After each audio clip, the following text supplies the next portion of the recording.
finances pour 2019 a modifié la répartition du produit de l'IFER entre les communes et leurs EPCI. Pour les éoliennes terrestres installées à compter du 1er janvier 2019, les communes perçoivent désormais 20% des recettes d'IFER, quel que soit le régime fiscal. Pour les autres communes, elles n'ont rien, si ce n'est que les nuisances pour leurs habitants, rendant difficile l'intérêt de ces implantations. En 2018, les Hauts-de-France, le Grand Est sont les premières régions éoliennes de France avec 315 parcs éoliens. Les Hauts-de-France tiennent évidemment la corde.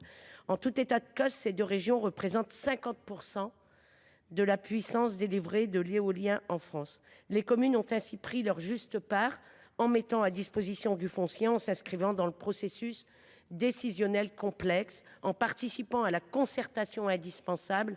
Les communes se sont engagées, celles qui ont été précurseurs avant 2019 comme celles qui le seront après. Mais l'inégalité de traitement apparaît injustifiable. Leur seul tort serait de s'être mobilisés avant, trop tôt. Ça n'est pas entendable. En réponse à une question écrite de l'une de nos collègues, vous ne disiez pas autre chose. Le gouvernement considère qu'il est essentiel que ces communes, majoritairement rurales, qui cohabitent directement avec les installations et ont par ailleurs porté et accompagné leur développement sur leur territoire, en bénéficient directement. » Fin de citation.